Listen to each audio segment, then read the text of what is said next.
مجلس کے آغاز میں نے جو روایت پڑھی ما انا علیہ و اصحابی، یہ ہمارے لیے ایک کلیدی روایت ہے، بنیادی روایت ہے اہل سنت اور اہل بدعت کے درمیان۔ اہل سنت وہ مقدس طائفہ ہے جو روایات تو پیغمبر سے لیتے ہیں اور اس کا مفہوم یا تو پیغمبر سے لیتے ہیں یا صحابہ کرام سے رضی اللہ عنہ، اور اہل بدعت وہ بھی احادیث رسول اللہ علیہ الصلوۃ والسلام سے ہی لیں گے، لیکن ان احادیث کا فہم، ان کے پیچھے مضمون اور مطلب وہ پیغمبر اور صحابہ سے نہیں لیتے، وہ خود اپنے آپ سے لیتے، اور کوئی ان کے فہم سے اختلاف کرے وہ سیخ پا ہو جاتے ہیں، جیسے کہ امت نے پیغمبر کے فہم کا انکار کیا، یہیں پہ رک کر انہوں نے ٹھوکر کھائی، جہاں اللہ رب العزت نے قرآن کریم میں یا احادیث مبارکہ میں قربانی کے لیے جن جانوروں کا نام اور ان کی تفصیلات کو ذکر کیا گیا، وہاں پر ایک مسئلہ یہ پیدا ہوتا کہ قربانی کے جانوروں میں ہم بھینس کو یا کٹے کو بطور قربانی کے ذبح کر سکتے ہیں یا نہیں۔ عالم اسلام کے تمام فقہاء کرام نے اس کو جائز قرار دیا، کیونکہ انہوں نے حدیث رسول کو لیا حضور کے فہم کے ساتھ، احادیث رسول کو لیا ہے صحابہ کرام کے فہم کے ساتھ، انہوں نے قرآن کی آیت بینات کو اس حوالے سے لیا ہے حضور کے فہم اور صحابہ کرام کے فہم کے ساتھ، لیکن اہل بدعت نے اولاً اس چیز کا انکار ہی کیا کہ بھینس کی قربانی جائز ہے۔ اس پر انہوں نے ایک نہیں کئی رسائل اور کئی کتابیں لکھی ہیں، اور یہاں تک یہ سلسلہ بڑھا کہ وہ آپس میں لڑ پڑے۔ اہل بدعت کی خانہ تلاش اور خانہ جنگی اس کے اندر اتنی طول پکڑ گئی، وہ آپس میں دست گریباں ہو گئے۔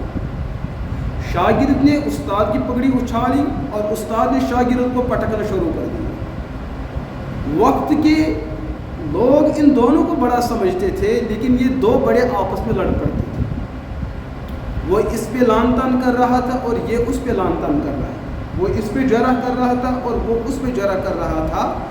عوام پریشان، کل تک تو ہم ان کو بڑا مانتے تھے، لیکن یہ تو ایک دوسرے کو عزت دینے کے لیے تیار ہے۔ نتیجہ یہ ہوا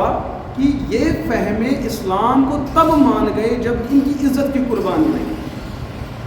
ہم نے اول دن سے یہ کہا کہ قربانی کے جانوروں کی جو صفات اور لوازمات ہے، جو شرائط ہے، وہ بھینس کے اندر موجود ہے، جیسے گائے کی قربانی جائز ہے اور بھینس کی قربانی بھی جائز ہے، لیکن انہوں نے اہل سنت کی ضد اور اناد میں انہوں نے قرآن اور قرآن کے فہم، حدیث اور حدیث کے فہم کو بالائے تک رکھ کر احادیث اور قرآن کے پیچھے اپنا فہم مسلط کیا اور قوم کے سامنے فتویٰ رکھا کہ بھینس کی قربانی جائز ہے۔ لیکن اب ایسا وقت بھی ہوا، مجبور اور چار اور لاچار ہو کر اب انہوں نے بھی وہی فتویٰ قوم کو سنانا شروع کر دیا جو 15 صدیوں سے فقہائے اسلام اور علماء اسلام قوم کو بتا رہے تھے کہ بھینس کی قربانی بغیر کسی کراہت کی جائز ہے، کیونکہ بھینس تو گائے کی جنس میں سے ایک جنس ہے، ایک قسم ہے۔ منجد کے اندر لکھا گیا ہے الجاموس ضرب من کبار البقر، بھینس تو گائے کی قسم میں ایک بڑی گائے مانی جاتی ہے۔ فتویٰ عالمگیریہ کے اندر بھی والجاموس نوع من البقر۔ حافظ ابو شجاع ابن شہردار بن شہروی الدیلمی 509 میں ان کی وفات ہوتی ہے، وہ فرماتے ہیں علی الجاموس تجزئ عن 7 فی الاضحیہ۔ حضرت علی رضی اللہ عنہ نے فرمایا بھینس کی قربانی میں 7 آدمی شریک ہو سکتے ہیں۔ الفردوس بماسور الخطاب للدیلمی جلد 2 صفحہ 124 حدیث نمبر 2650۔ حدیث نمبر 2 امام ابو بکر عبداللہ بن محمد بن ابی شیبہ ابراہیم بن عثمان العبسی الکوفی، یہ اپنی کتاب مصنف ابن ابی شیبہ حدیث نمبر 10848 میں لکھتے ہیں عن الحسن رحمہ اللہ، حسن بصری بہت بڑے تابعی گزرے ہیں،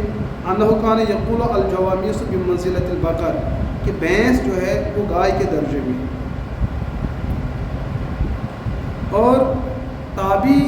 جب صحابہ کرام کی موجودگی میں یہ بات کہے اور صحابہ انکار نہ کرے تو یہ تقریری حدیث ہوتی ہے، یہ صحابہ ہی کی حدیث کہلاتی ہے، جیسے کہ محدثین نے اصول حدیث کے اندر اس بات کو لکھا ہے۔ دوسری بات یہ ہے کہ بھینس کے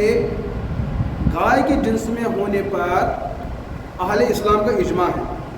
امام احمد بن حنبل رحمہ اللہ نے فرمایا الجوامی تجزئ عن سبعۃ، سوال ان سے پوچھا جاتا ہے تو انہوں نے جواب دیا لا اعرف خلاف ھذا، میں نے تو اس معاملے میں فقہاء اور علماء اور صحابہ کا کوئی اختلاف نہیں دیکھا۔ مسائل امام احمد بن حنبل و اسحاق بن راہوی مسئلہ نمبر 2865۔ اسی طریقے سے ابن المنذر رحمہ اللہ جن کی وفات ہوتی ہے 319 عیسوی میں، وہ فرماتے ہیں وَأَجْمَعُوا عَلَىٰ أَنَّ حُکْمَ الْجَوَامِيسِ حُکْمُ الْبَقَرِ، کہ جان لو کہ بھینسوں کا حکم گائے کے حکم میں ہے، اس پر تو علماء اور فقہاء کا اجماع ہو چکا ہے۔ یہ کتاب الاجماع ابن منذر کے اندر صفحہ 37 پہ یہ عبارت موجود ہے۔ اسی طریقے سے قیاس کا تقاضا بھی ہے۔ امام سفیان ثوری 161 ہجری فرماتے ہیں توصب الجوامیس مع البقر، کہ بھینسوں کو گایوں کے حکم میں ڈالا جائے۔ اسی طریقے سے امام مالک بن انس حضرت امام مالک علیہ رحمہ وہ فرماتے انما ہی بقر کلھا، یہ جو بھینسیں ہیں ان کا حکم تمام چیز میں گایوں کے جیسا ہے، جیسے موطا مالک کے اندر باب ما جاء فی صدقۃ البقر کے اندر یہ روایت موجود ہے صفحہ نمبر 294،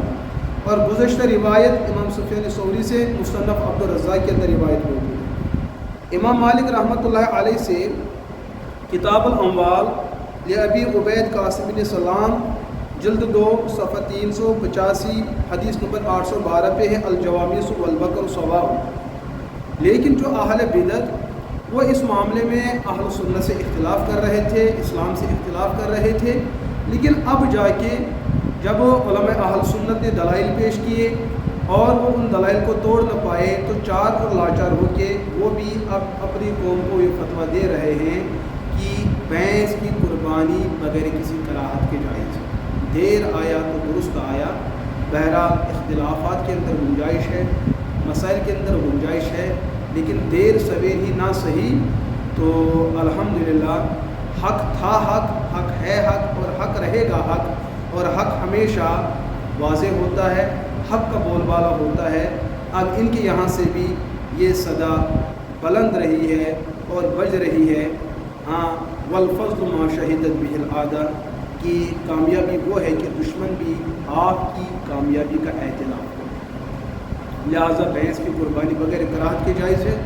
کیونکہ آپ کے معاشرے میں گائے کے مقابلے میں بھینس ہی زیادہ پائی جاتی ہے، تو اس کی قربانی کرنا بغیر کسی